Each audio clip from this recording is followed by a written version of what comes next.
Hello everyone, I am Razorblade Mango. Well, 4 months ago, almost 4 months ago at least, I reviewed episode 1 of The Wolf Among Us.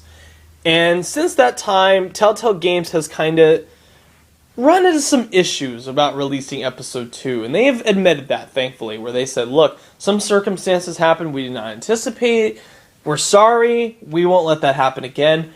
But episode 2 will take a while to come out. And it did. It took a third of a year to come out. But it was worth it. It was, having just finished it, this episode 2, Smoke and Mirrors, amazing. Amazing. It is better than episode 1. It's even better than episode 1 of The Walking Dead season 2, and I love that episode.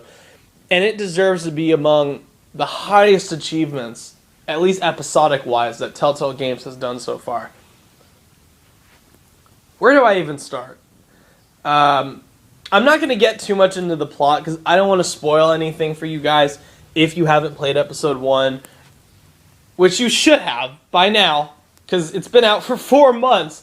So even if you're not a fan of Fables, you have no idea what the fuck Fables are, play this game, please. If you love a good story, if you love a really interesting, fascinating murder mystery, this is a must-play. It's truly a one-of-a-kind experience, and that's what Telltale Games is best at, experiences. Probably the thing that stands out the most for me in this episode is the storytelling, which is the best part of any Telltale game. And wow, there is so much interesting stuff that goes on in this episode. Not a dull minute, not a moment where you're thinking to yourself, they could really cut down on this, or oh god, I wish they would hurry up. I never thought that during this entire episode. And having just played episode 1 the night before this came out, yeah, episode 1 has those moments where it kind of lags and it's a little slow, not particularly interesting, especially when you go through multiple playthroughs. I can't wait to play through episode 2 again, seeing what choices I could have made second time around if I had gotten a different option, a different reaction. It's awesome. And like a great murder mystery, there's going to be certain tropes that go with it. Like, there's interrogations, there's there's autopsies, there's crime scene investigations, there's piecing the evidence together. There's even a couple of beatdowns.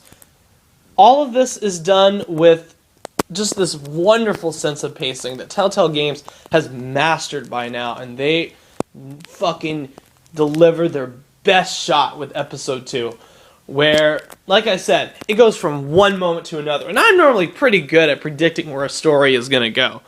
I had no idea where this tale was going, right, in this. Even, like, the ending, which I dare not spoil, you won't see coming. It is so goddamn, please, God, I do not want to wait another 4 months before episode 3 comes out. I need to know what happens next.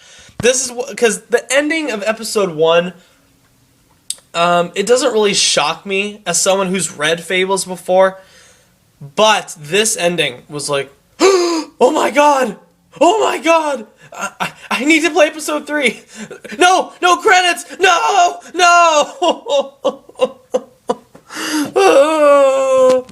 You are cruel bastards, Telltale Games, making me wait another 2 goddamn months for episode 3. Fuck you!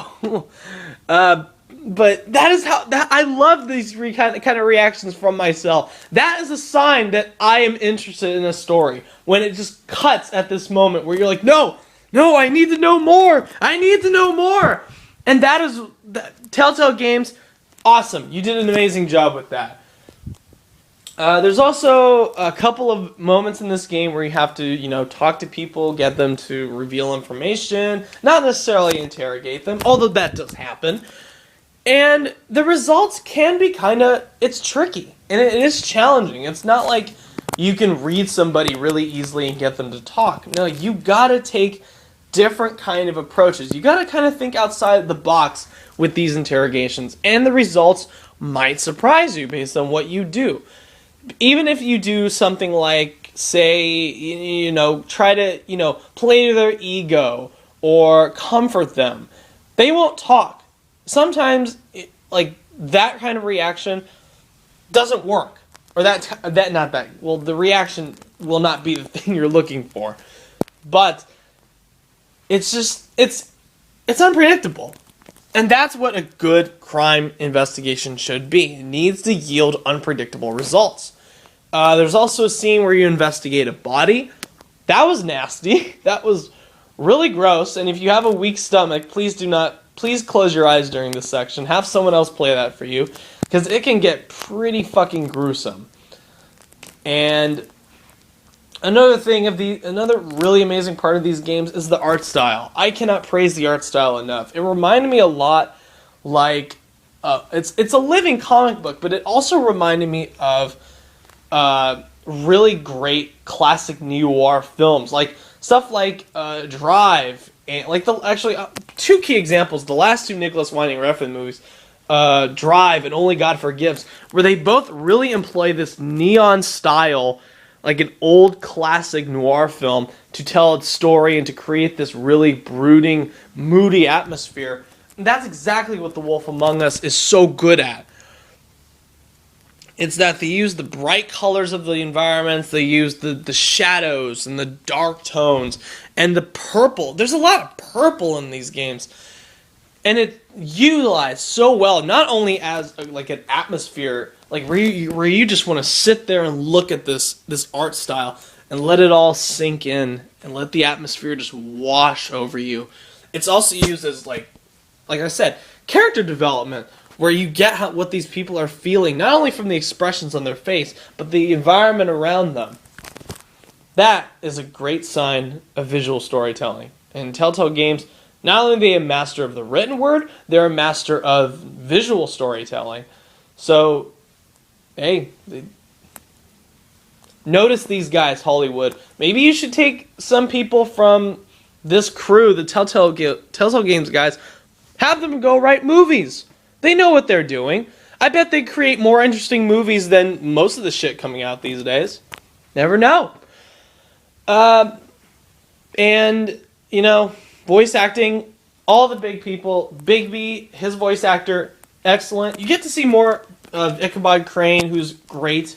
You get to see more of Beauty, who's awesome. More of Beast, great.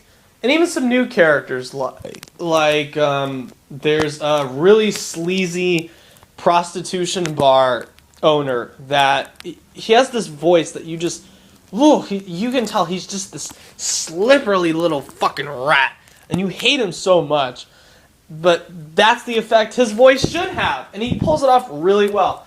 Even new guy like Bluebeard, who's not in the game very much, his voice actor, you can tell they're gonna do some cool shit with him later on in the game, and I'm glad his voice actor sounds like he's really up to the job.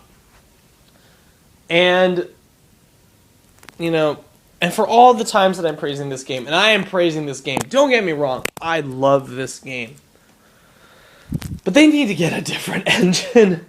Maybe it's just me, maybe it's just the PlayStation 3, I don't know how it is on the iOS or PC or 360, but the lag sucks. The lag can kill the entire game.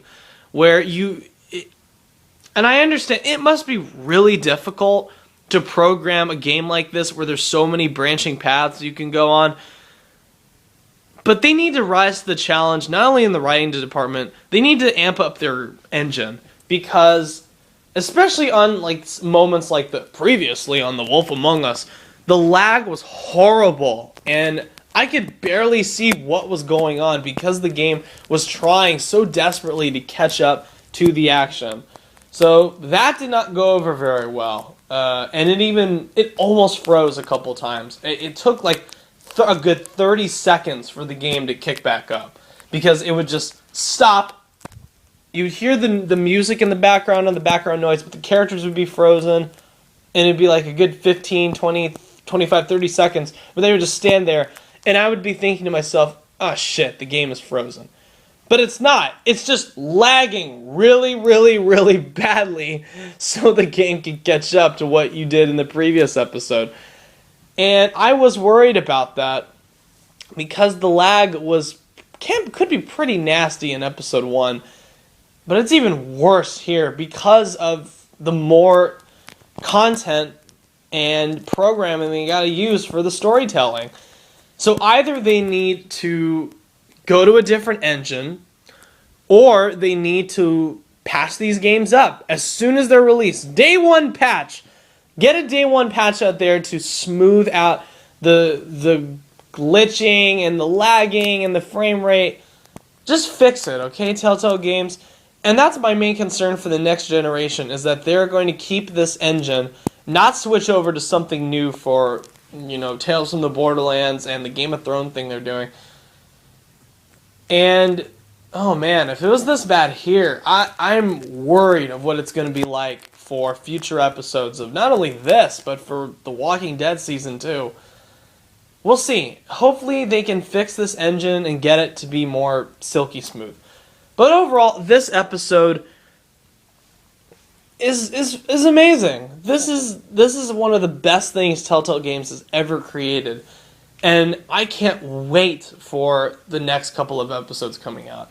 If you haven't played this series yet, please go out and buy it. I don't know. I don't even care how the next 3 episodes are going to be. Just for these past 2 episodes, the season pass is totally worth it. And oh my god, this will be so. If the game not only if it stays the same quality as this episode, you'll have my new favorite Telltale Games series right here. And if it gets even better, you'll have one of my favorite games of all time. That is how good these last 2 episodes have been, especially Smoke and Mirrors. I highly recommend you guys go out and get this. No, fuck that. Fuck highly recommending. You must go out and purchase this. This is a must-own. Seriously. Telltale Games, I tip my hat off to you once again. Just fix the fucking engine. Please. Fix the engine. Alright, guys.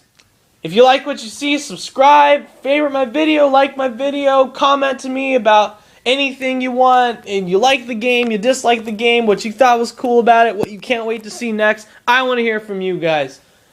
Alright, guys. Have a good one.